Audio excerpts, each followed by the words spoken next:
So today I'm going to be working on creating my own language.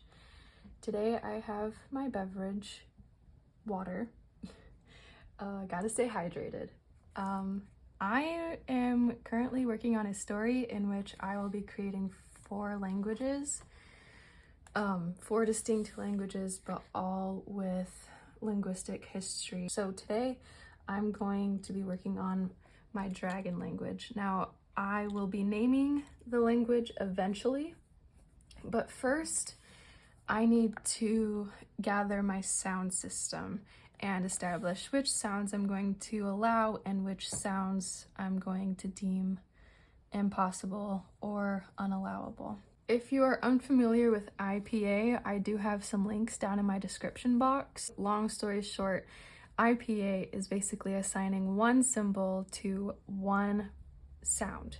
You cannot write the TH sound like that in IPA. TH is either written like that or like that, depending on whether it's voiceless, like in the word think, or voiced, as in the word breathe. So I find it very easy to start with the consonants. Now, consonants are produced in a manner of ways using many different features of the mouth and throat. So when I think of which sounds I want to allow and which sounds I don't, I need to keep in mind what kind of mouth features a dragon has. And when I think about the pictures that I see from animations of dragons, they have very wide mouths and no distinct lips like you would see on a person. This tells me that dragons may have a hard time producing sounds that utilize the lips in some way or another. So when I select my sounds, I'm going to be cognizant of that. So I'm going to select my nasals, and because the M sound is produced with the lips, I'm not going to bring it in. I'm just going to bring in the N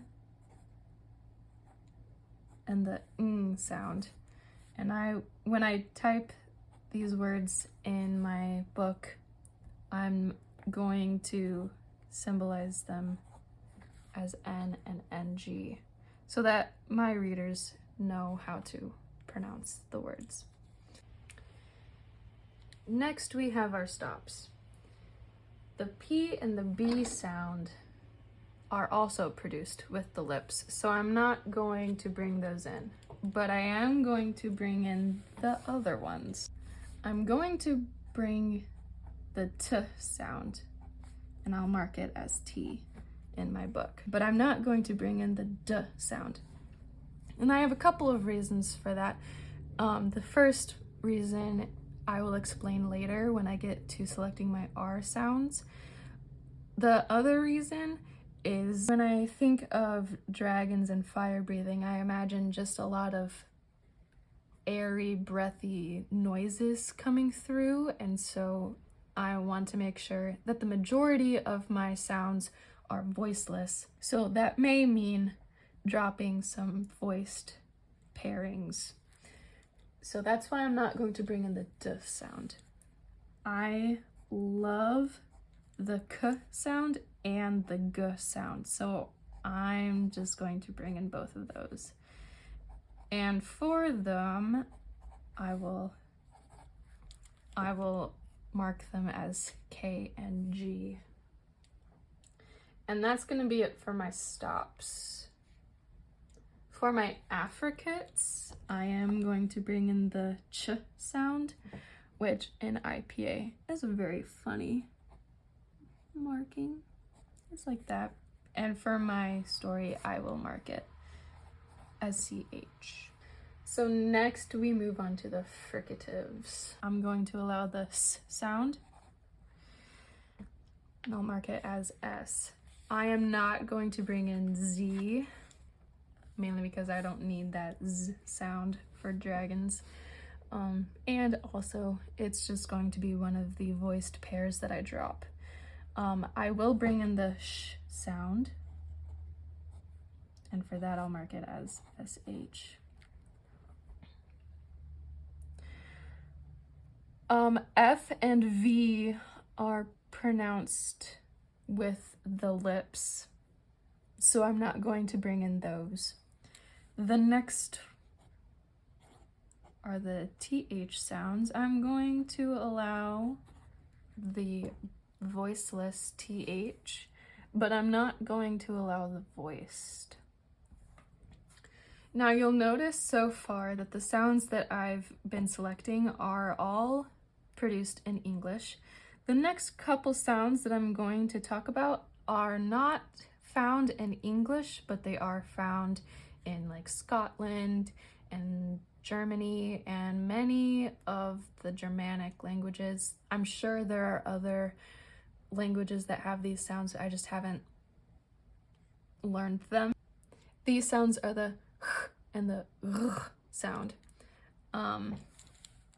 In German, at least, this would be spelt with like a CH, and the r sound I know is also in Greek, but it's in German the G at the end of a word.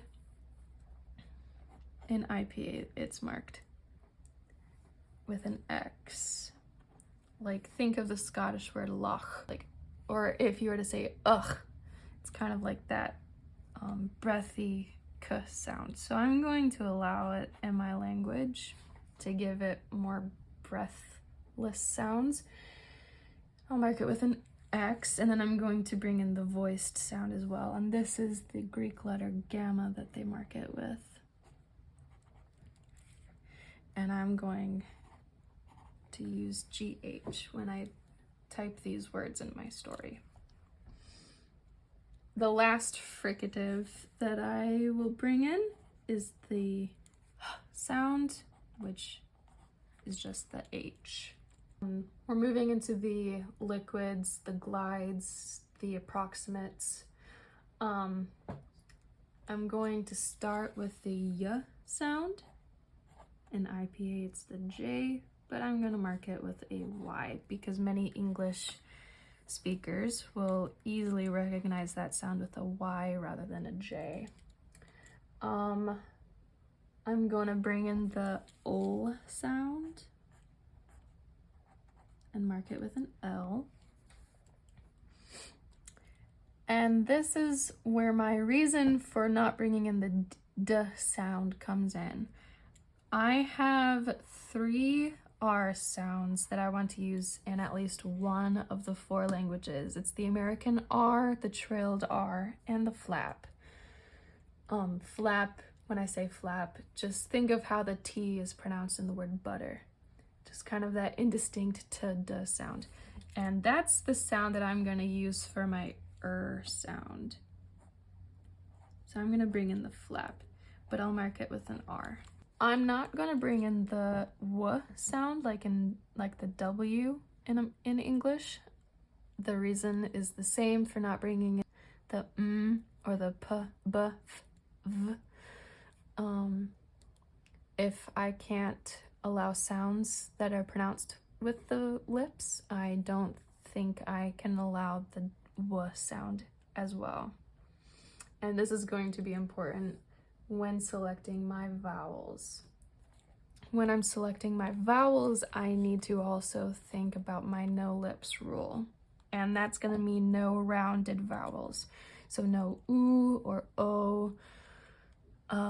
I do have some other vowels that are not in English, like u or e.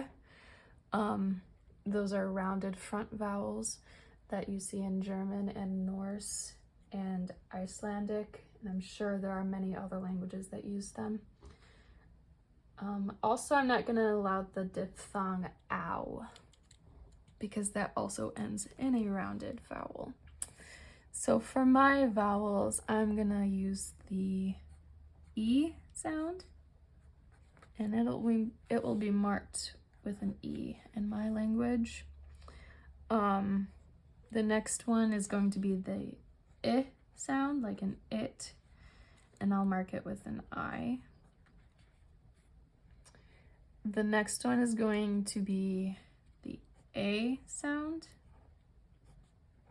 and that will be marked with an A.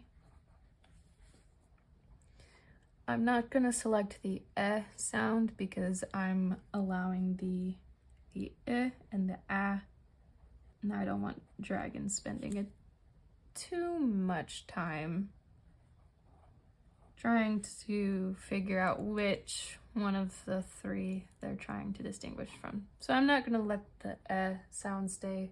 I have the I and the A sound, and I also have the sound, like the A at the end of the word sofa. That will be marked with an U. My last sound that I'm going to allow is called the low back A. It is in the back of the vowel diagram, but it's not rounded. It's not a rounded sound. The mouth is very much open, so that is why I'm allowing it to stay. All right, and that is my sound system for my dragon language. Thanks for watching.